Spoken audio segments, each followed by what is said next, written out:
Quynh Chau kính chào quý khán giả của Đài Sài Gòn 55.3. Đây là chương trình The Quynh Chau Show, The Community Resource.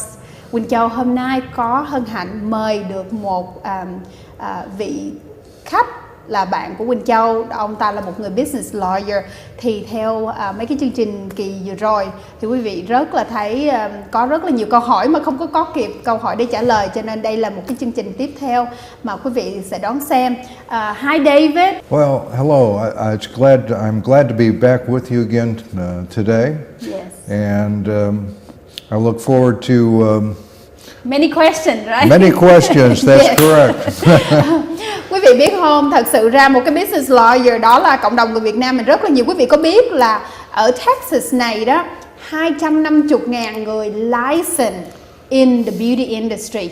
Đó là người ta có bằng, không cần thiết là bằng nail, bằng facial, bằng massage, so on. Nhưng mà thật sự ra cộng đồng người Việt Nam của mình rất là nhiều business owner về nail. Cho nên đâm ra Quynh Chau muốn mời Mr. David đến đây để có mấy câu hỏi. Nếu mà quý vị nào có thắc mắc hoặc là câu hỏi, quý vị có thể text cho Quynh Chau. Okay, David, we on the show before we was talking about how to set up a business, the name first of all, how to set up the business, and then how to purchase a business. Now, for example, most of our Asian community are not yet expand into purchasing businesses. So that's my third question would be leasing and renovation. So if I'm renovating a building or retail space, how should I price it? What should be on my contract, and how should I protect myself? Well, in the construction business, the contractors that you hire will probably hire subcontractors to perform most of the work. The subcontractors and the contractor are protected by statute because the statute provides that they can file a lien against the property if they haven't been paid.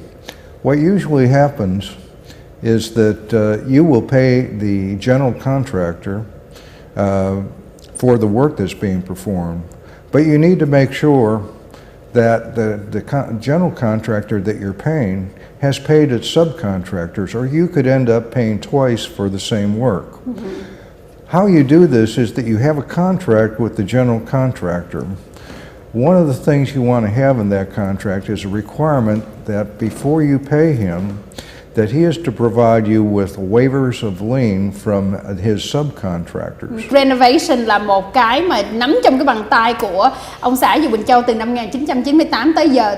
Phải nói là rất là nhiều mấy anh chị em mà làm về build về tiệm nail hoặc là business đó, thì rất là có nhiều mấy cái khó khăn này quý vị. Tại vì thứ nhất á, khi mà mình muốn có một cái idea, mình muốn mở một cái tiệm nail hoặc một cái tiệm spa hoặc một tiệm tóc, thì mình chỉ nói tôi muốn trang trí theo của Western hoặc Eastern hoặc Asian community, whatever.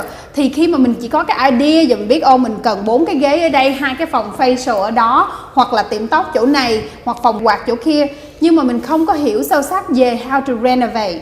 Thì ý ông ta nói trước khi mà quý vị làm cái contract đó, thì quý vị phải nên có tất cả mấy anh và mấy em làm về construction á, phải hiểu biết là cái nào người ta làm đoạn nào thì mình trả tiền đoạn đó thôi quý vị, chứ không phải là cái tiệm này là 70.000 hoặc 100.000 là mình trả hết. Mình phải trả từng đoạn. Thì cái đoạn mà mình trả trước khi sau khi mình trả cái check đó thì ông ta nói mình phải cần có cái form là waiver của lien. Waiver của lien là sao? Là thí dụ như bây giờ nếu mà tôi trả rồi, đây là general contract trả, nhưng mà thí dụ cái general contract đó lấy tiền chạy mà không có trả cho cái người nhân viên của họ, thì quý vị cũng in it up bị dính vô cái phần lien. Lien là tất nhiên là người ta giữ lại cái căn nhà của mình, hoặc là trước khi quý vị đi bán nhà cửa thì đã có một cái lien against cái nhà cửa của mình hoặc là cái tiệm của mình, bất cứ gì đó. Thì sau khi này mình làm việc nó rất là trúc trắc và nó khó khăn. That's really great. Okay, so let's move on to the fourth question. If my leasing retail space, what should I look out for? What is normally retail lease and how can I protect myself? Okay. In a retail lease, you're going to have two types of rent first. First type of rent is just your base rent, the monthly rent that you pay for leasing the space. But there usually is a second component to rent in your lease. It's called percentage rent. And percentage rent is the amount of rent that you pay as a percentage of your sales that exceed the base rent or the monthly rent that you're paying.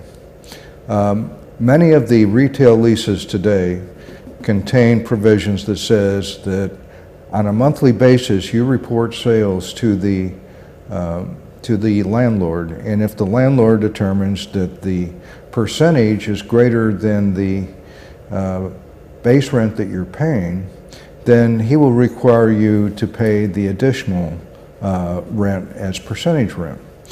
Now, an amount that you won't have to pay at the end of the lease, because every month your sales are going to fluctuate.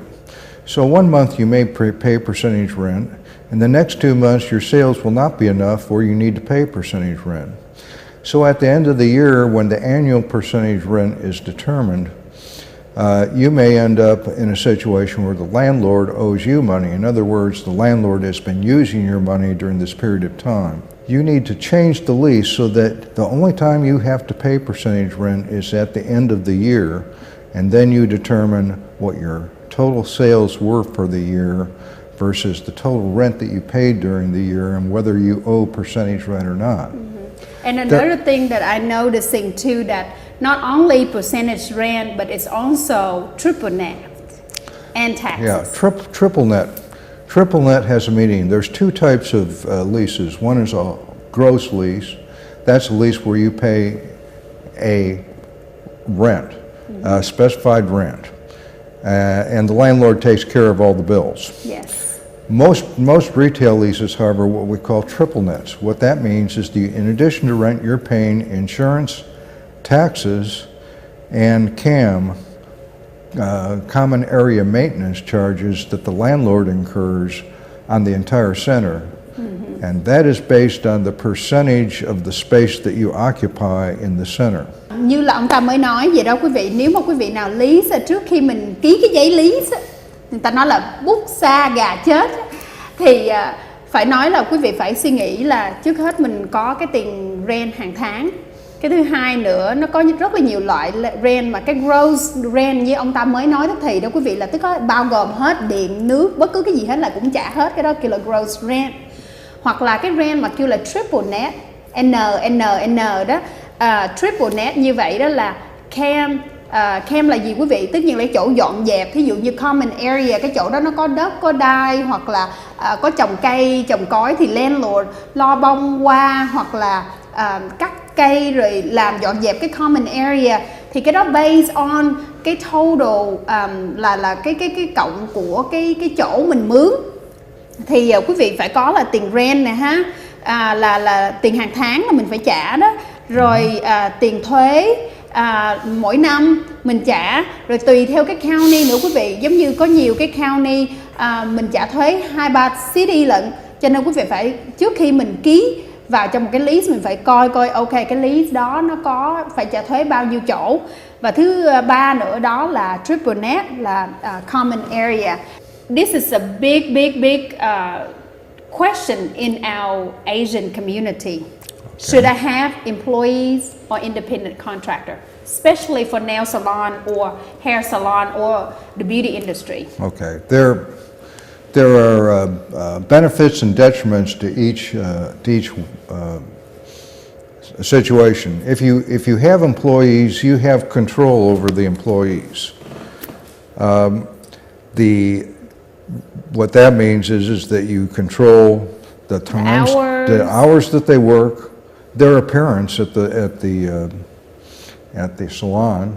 Yes. And so you have total control over what they do, how they do it, and how they appear.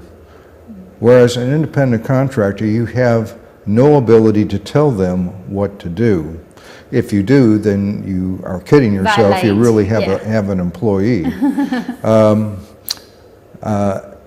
The downside of an employee is that you have to withhold taxes, not just payroll taxes, but also unemployment compensation. Yes. You also have various state and federal laws that apply to employees that you may hire. Yes. Whereas an independent contractor basically warrants and represents to you that they are complying with the laws, all the laws, when they are operating in your salon. Mm-hmm. And you basically make them represent that in a contract you would have with your independent contractors when they rent booth space in your salon. Yes. Quý vị, đó là cái câu hỏi mà mình đã hỏi cho ông ta rồi, đó là thí dụ như bây giờ mình là một nhân viên hay là một cái người mà mình cộng tác viên làm việc với nhau. Theo Quynh Chau thấy như vậy có nghĩa là employees hoặc là general contractor. Thì tiếp theo nữa, phần 2 Quynh Chau sẽ chia sẻ cho quý vị nhiều hơn. Quý vị giữ màn ảnh. Sau khi vài cái thông tin thương mại thì Quynh Chau sẽ trở lại cho quý vị trong chương trình 2.